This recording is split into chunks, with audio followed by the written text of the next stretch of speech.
Hi, and welcome to Voices from Acudemy. I am Shameem Saidoo, your host, and with me today, Yousouf Neetoo. For this edition of Voices from Acudemy, we are more than pleased to welcome Olya Yakzhina, one of our business contacts. Hello, Olya. Great to have you with us today. Hi, and hello, everyone. Really happy to be invited to your podcasts and really happy to be talking about performance management processes today. As we previously announced, each session will be covering topics in relation to adult education. For our podcast today, as Olya said, we'll be looking at performance management. Please, Olya, tell us a bit about yourself. Thank you. Well, I am a really motivated people person. I work in the human resources department. My experience comes from tech startups mostly, where I've been managing, all levels of large-scale recruitment, onboarding, learning and development, employee engagement and experience, and many employer branding projects. But my passion, though, really lies with employee experience and happiness, and I try and achieve that by just positively influencing and nurturing the culture in the company that I work for. Hi, Olya. Thanks for joining us today. So where are you currently positioned at the moment? So currently I am a people manager at Switchy Limited. We are based in London. At Switchy, in my role, I work really closely with the senior leadership team, trying to build an amazing employee experience and culture. So I manage the entire employee journey from recruitment to onboarding to development and then retention. And amongst other things, I just ensure that we have sustainable HR policies and procedures that will look after inclusivity and diversity of our team, and just in general, making sure we have a great company to work for. Excellent. And how long you've been at Switchy? I have, in fact, joined Switchy during the peak of coronavirus lockdown, believe it or not. I have been made redundant from my previous role just in the midst of all the panic. So I have joined Switchy in July, and I think it's 4 months that I'm there now. Oh wow! So it was during the lockdown period. Oh wow, that's excellent. So what is just so our listeners know, what is Switchy and what do they do? So Switchy is basically an awesome company. It has a green and wonderful mission to look after the experience of residents in rented homes. So what they have done is they have done a clever little device that helps residents save costs on their heating bills, that helps them look after, the health of their boiler, and that helps connect them with their landlords. We mostly work with housing associations. That's an interesting concept, actually. Yeah, because most tenants, you always hear there's always problems with their utilities or issues. Interesting. That's really true. I think a lot of people that I speak with in my field, they do shout out about the green mission behind Switchy, and I feel like every single person that works for Switchy is really living those values. So how many members in your team? Switchy is a small company. We are a startup and we have around 23 people in our team, looking to grow in 2021. COVID-19 turned out to be good for you. Oh, for me personally, it was good because I have found a great company to work for. Yeah, for our company as a whole, Switchy has gone through, obviously the impact of COVID, the impact of lockdown, and all of the associated pressures. But we are coming out of it with, our nose high up and bushy tails. Trying to carry our mission forward and really support those residents. So, Olya, are you guys working from home at the moment? We are. We're all working from home at the moment, except for maybe a couple of people who really needed an office space in order to be able to do their jobs. So for those people, we kind of organized some hot desks in an office close to their home where it's safe for them to get to. But the majority of us works from home. I am currently speaking to you from my bedroom.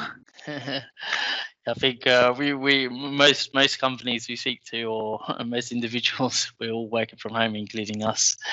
But how does that impact in terms of like managing people?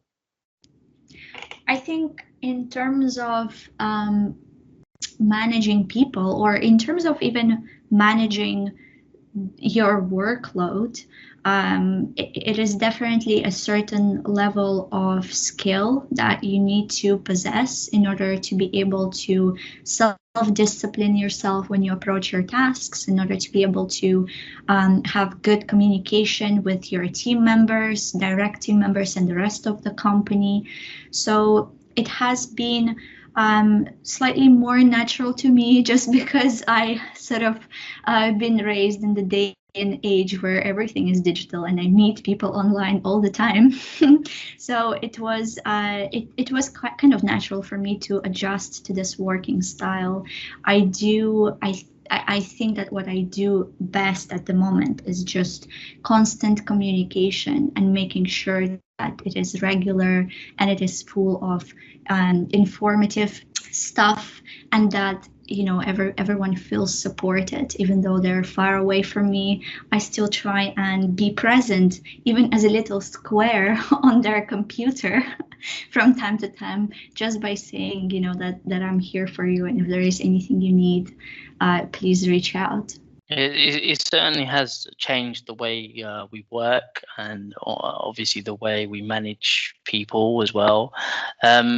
How do you guys, or what processes have you put in place to manage these people? Have you changed anything in any way? So I think there's a couple of things that have changed. So if we are talking about the communication aspect of it, then it is a few rituals that we have put in place company-wide. For example, we have every week on a Monday, we have a Monday huddle where we all log into our video call with our camera on, and just walking people through what happened to us last week and what we're planning to do this week.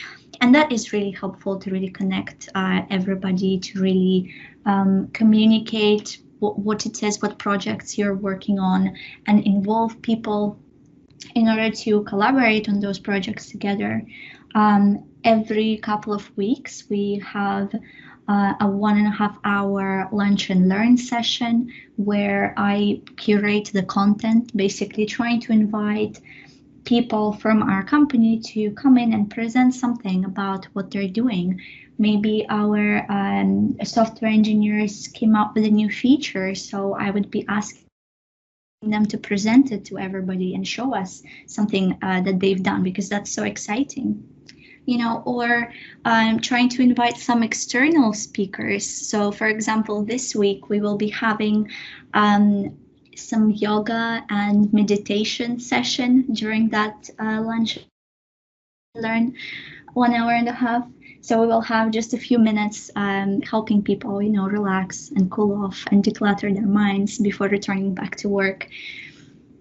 But if we talk about another part of it, which is obviously, the performance culture and adjusting our processes to measure performance, I think that this has been due anyway, whether that was, lockdown induced or whether this was just something that any high performance company has to have in place. But certainly I have basically had to adjust our performance management process and to implement some new things to help people on their journeys of personal and professional development.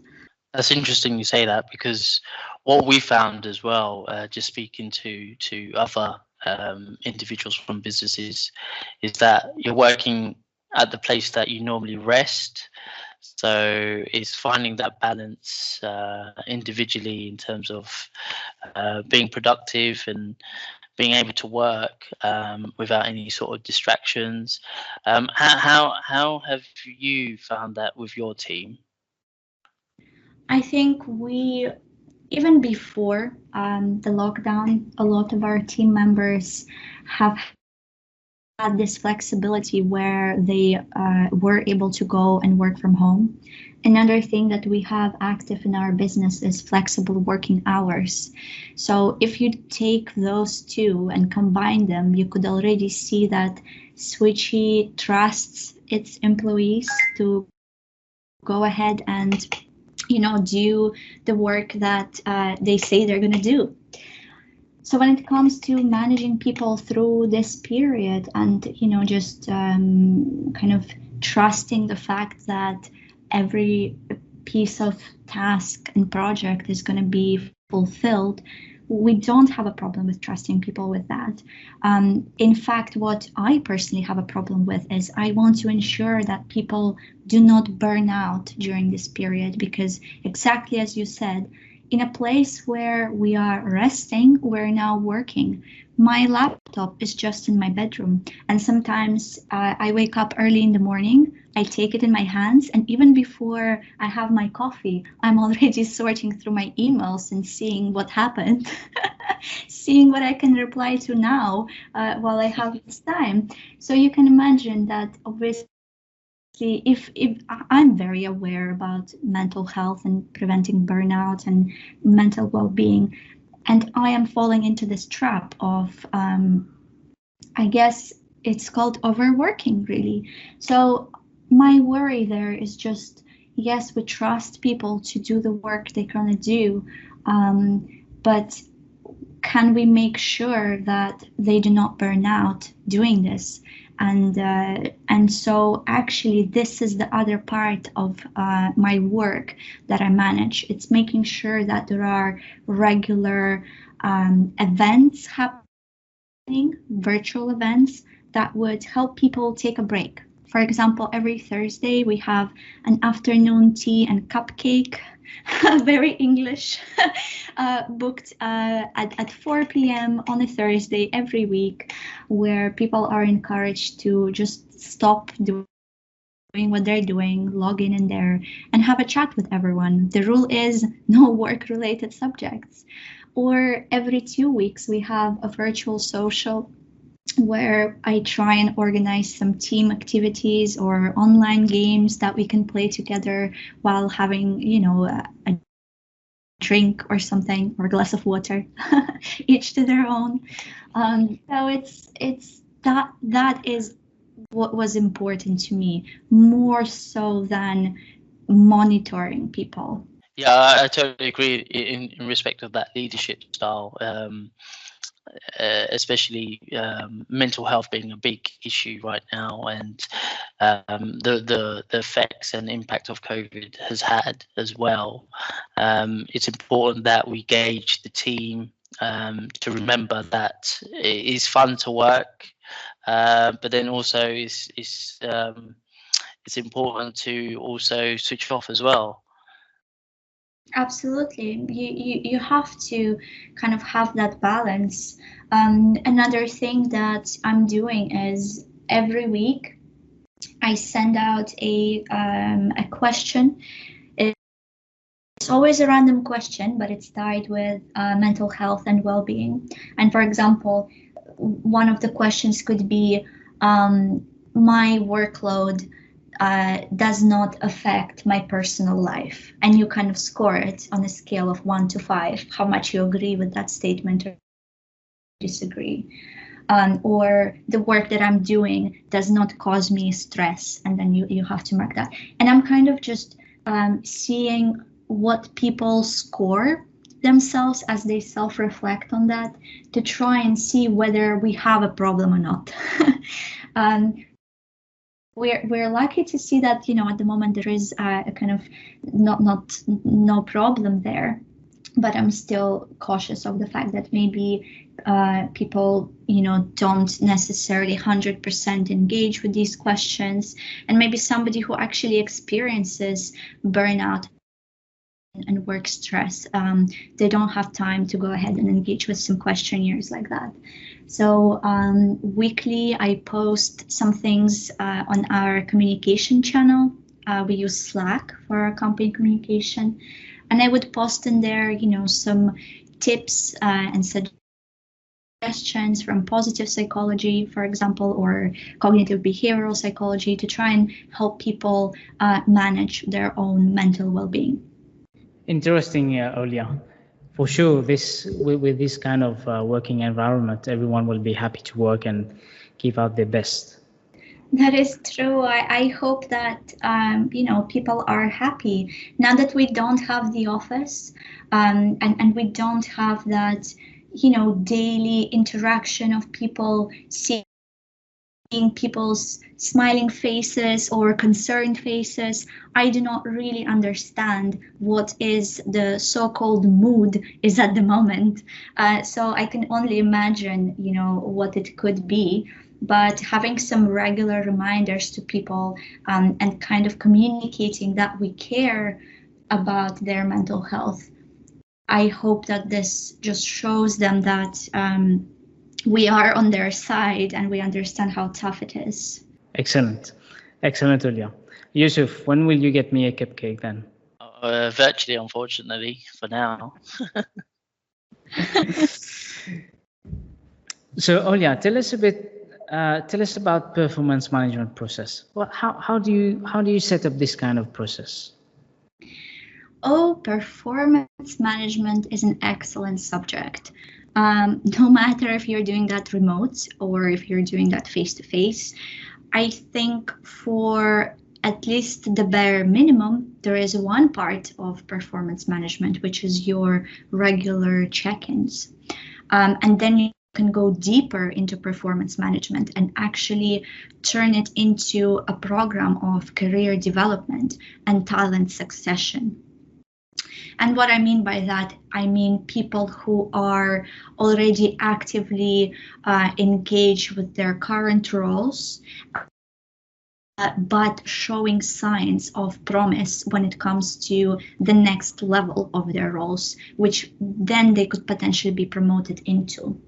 So I will start with kind of the bare minimum bit. Firstly, one of the things that I have introduced are regular, quarterly, two-way feedback sessions. And the way that I did that was using our HR platform. So many companies probably use some form of an HR platform. We use something called Charlie HR. There are other examples out there. Charlie HR works good for us in that extent because it allows us to run review cycles. And what that means is, it means that a direct report and their line manager, in advance of their one-to-one meeting, they receive a digital form that asks them questions about each other and about themselves. So what these people do then is they receive that digital form. It looks all beautiful and nice. Over email, they receive that. And there are some questions in there that basically ask them to reflect back onto the last quarter and see, you know, what are some of the things they have really enjoyed? What are some of the things they found were blocking them? What is something that they want to focus on in the next quarter. And all that is to do with making sure that they are happy in their job. Then comes the bit of, what else we can do to support them. So we ask people, give us some feedback about your manager and your team. How else can we support you to get you to that next stage you want to go to next quarter? And whether you have any other feedback in general about your time here. So through that process, we actually ask or we kind of supply more of those self-reflection questions to the direct report than to their line manager. Their line manager only receives 3 questions. What were some of the things they've done really, really well? How can they take those skills that allow them to do that to the next level? And whether there are any development areas that you suggest or will help them to work on. So the reason why your direct report is going to need more self-reflection questions is because a one-to-one is really well done when you spend more time focusing on your team member. The one-to-one is for that team member to reflect back on their job, to share their experience of that job with you, to give you feedback, to talk you through their plans of being there. The manager has less questions, and mainly this is just to allow the team member to talk for a larger proportion of that time. Let's say they're sitting down for an hour. The manager is there to facilitate this conversation, to provide a safe space for that employee to share their opinions and to share their thoughts about their role. So the manager would basically facilitate this conversation. They will talk through each other's digital forms that they filled in advance, and then finish that review cycle. Now, that review cycle and its details, so the stuff that everyone has written down, both of them, then gets stored on the system.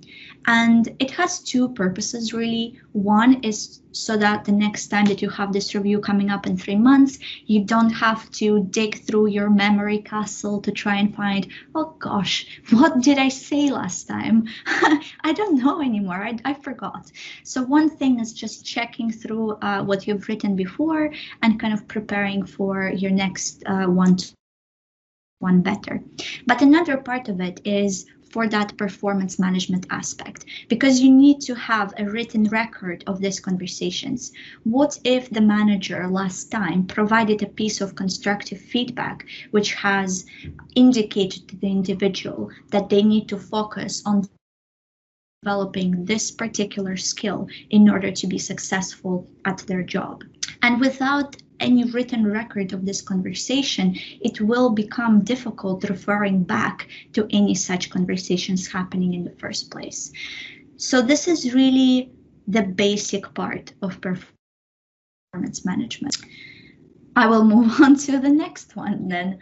The other part of performance management is something that you go a little bit deeper in, and having it would be able, you'd be able to connect it with your maybe career development for those individuals and build personal development plans for those individuals as well.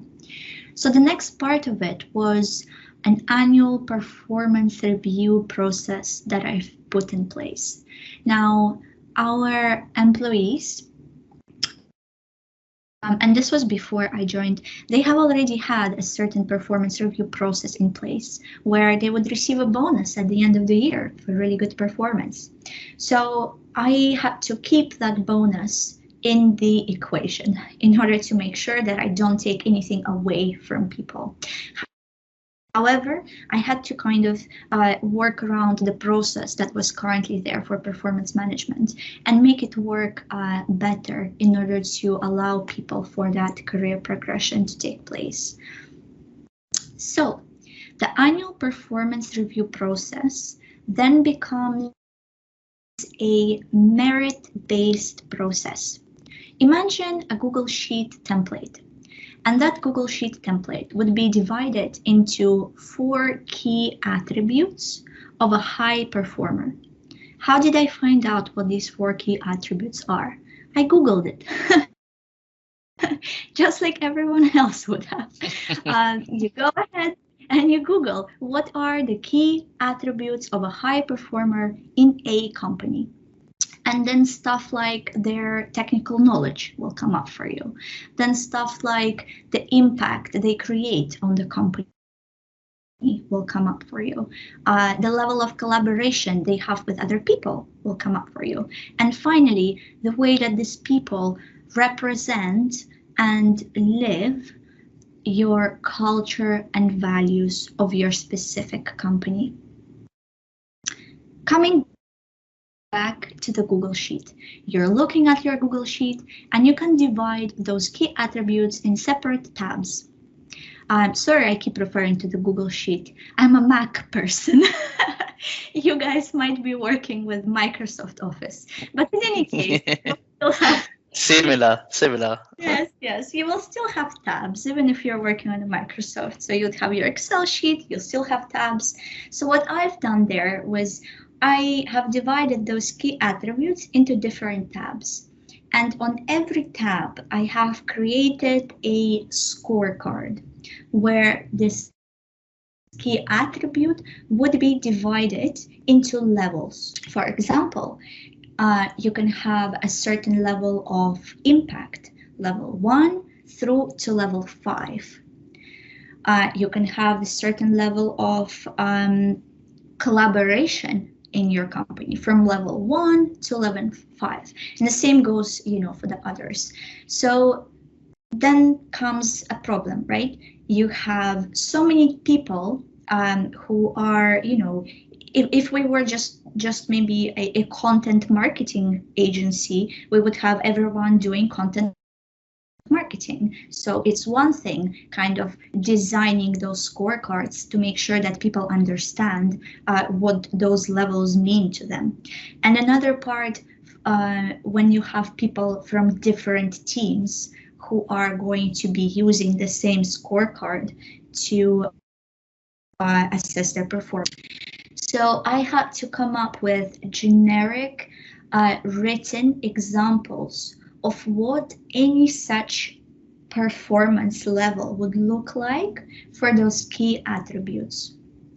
I'm not going to go deep in detail to explain to you exactly how I've written it out. We don't have time for that, but I will say that if you do write it out this way, you just need to make sure that it's very easily understood by any team member, no matter which department they're in, and that they can associate with this, that they could find those words to be familiar with the things that they do in their role.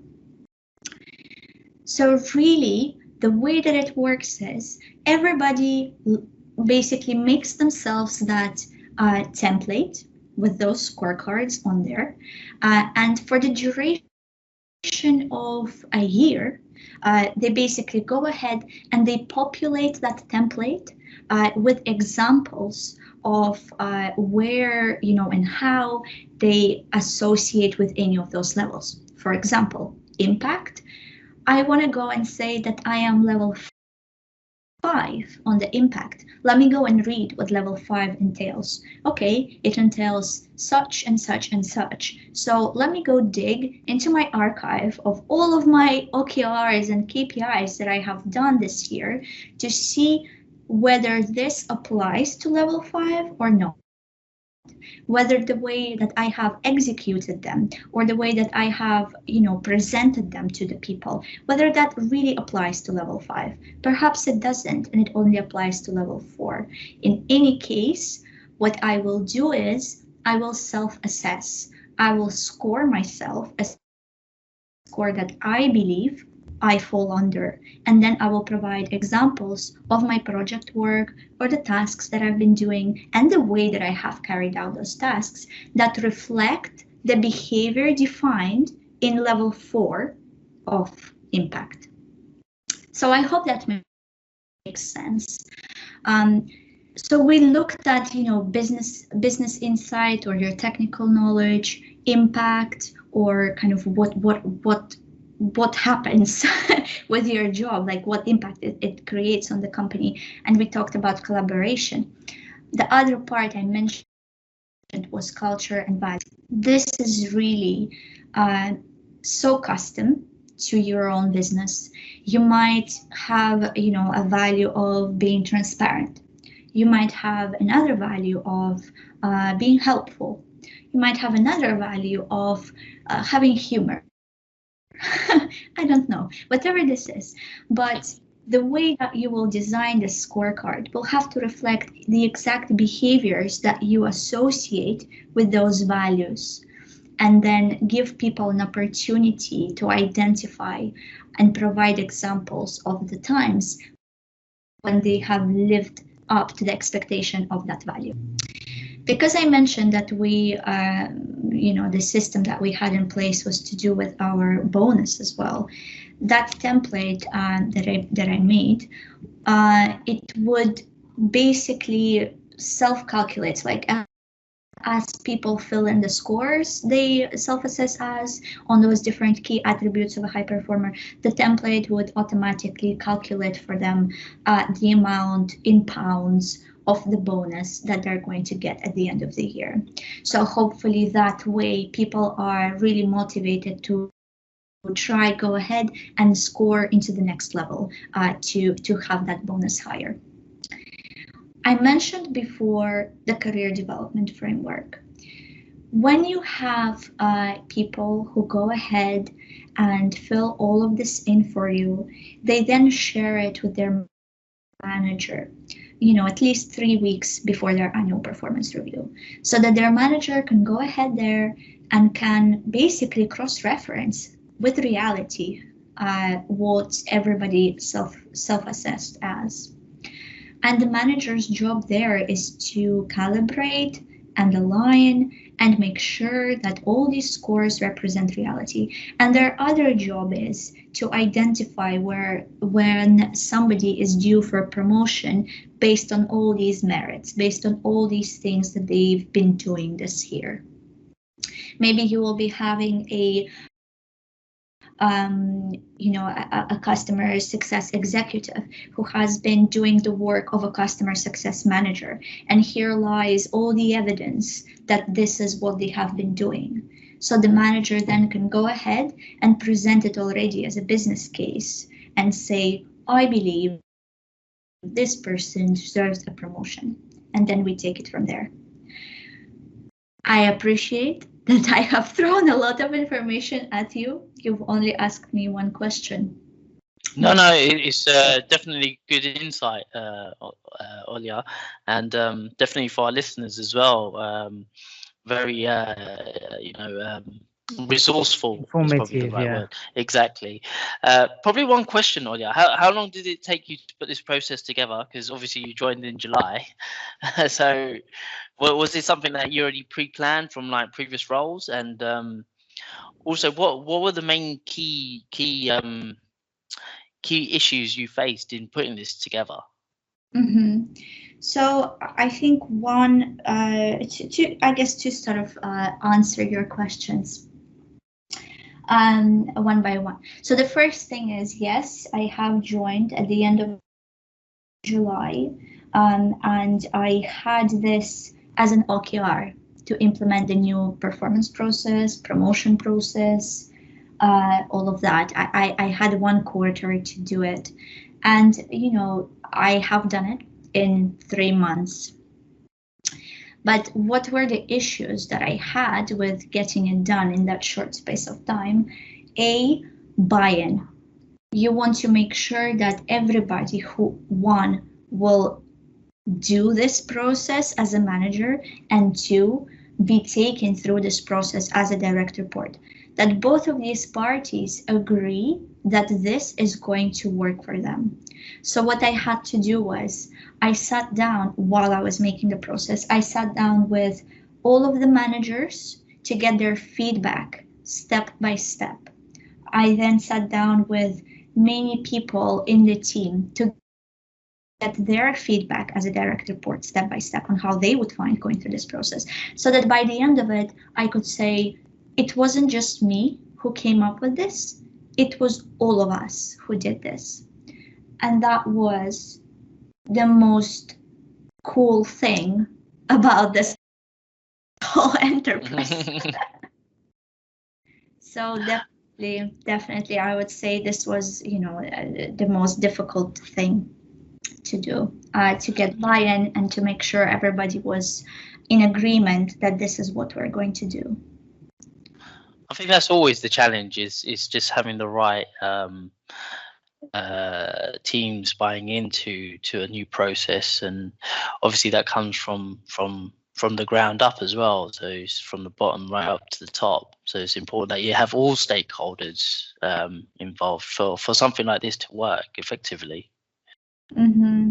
Absolutely. I think making sure that you communicate it well also once it's ready, because one thing is, well done you for writing down a new performance management process. It can be as amazing as, I don't know, as the expert in the process management has written it themselves. It could be amazing, but if you do not present it right, if you do not have supportive guidance along with it, one guidance document aimed at managers so that they know how to conduct it, another document made as a guide for the employees to know how to participate in it, all of that effort goes down the drain. You have to not only have the thinking done of how you're going to do it and what it's going to be like, you have to do a lot of thinking about how are you going to present it, how are you going to implement it. And I'd go as further as to say what I'm doing literally this week and next week is I'm sitting down with everybody to set up their annual performance review templates and to walk them through how to use it in the best possible way to get the most out of it and to get the bonus that they want and deserve. So there is a lot of work that goes into this whole system. And yes, as I said, I've written it out and released it in 3 months, but amending it, listening to feedback, and then, doing stuff to it later on, that is an ongoing process that you must not just let fly on its own. You will have to constantly be on top of it. Olya, can you briefly give us some few benefits in reference to performance management? Absolutely. One of the benefits of performance management is team alignment. So it is, what I mean by team alignment is everybody knows that their work has merit. Everybody knows that somebody who is working right next to them is measured on the same things they are measured, and they have that trust in the company. And then it is about high performance culture in the organization, making sure that you are able to tell your people that we are here to make this work, and you are our biggest resource that will help us make this work. The performance management system, in my opinion, should never be a teacher-student relationship where someone can fail, or someone will be told off, or someone will be put down for the work that they do. For me, a performance management system is a way of aligning the company towards achieving objectives it sets for the benefit of all people involved. As an employee, I know that if my company is successful, then I will be successful because I will still be employed. So making sure that you are there to give your people that direction. The performance management system is just a reassurance that you are serious about this direction and that you're going to support your people getting through it. Another stage of performance management is, as I mentioned, personal development plans as well. And that means making sure that you align with people and help people get to that next step, help them develop the skills they need to develop to do great at their jobs, and not leave, stones unturned. And I think one of the benefits of doing that is, and I've certainly come across this before, if not at Switchee, but at my other companies, is when you have a team where you have clearly high performing people, and then you have another bunch of really low performing people, and they are working side by side. And you will have your high performing people really questioning your leadership at this point, really questioning that you recognize them for being high performers. And this can affect your culture as a whole. This can create just unnecessary level of toxicity in between teams. So that is just another benefit of having a good, solid performance management process, is that you tell everyone that everybody is treated in the same way, and you are transparent about that fact. Yeah, definitely a good tool that most companies should look into developing. And Olya, I think at the beginning we mentioned that you had a LinkedIn article about this. Do you? Yes, I do. I do have a LinkedIn article about this, and the name of it is How to Come Up with a Performance Management Process. Excellent. It's something that we can definitely share with our listeners as well. I would be happy if your audience will find my content helpful. Sure, we can link this into the video, Yousouf, and share it to everyone. That's really cool. A pleasure, Olya. Well, that's all for today's episode of Voices from Acudemy. Thank you for listening. Olya, it has been our pleasure for me and Yousouf to have you today with us. Thank you so much, both. It's been a pleasure talking to you. Thanks, Olya. Join us again on our next webcast when we will be discussing more about different fields of training. Make sure you visit us at acudemy.com and sign into our mailing list. Thank you from your hosts, Shameem and Yousouf. Thanks, guys. Cheers. Bye-bye.